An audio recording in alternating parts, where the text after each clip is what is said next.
విండి బాణాలై నాటుకుపోతుంటే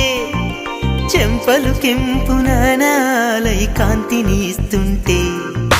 చూపులు తేనె దారాలై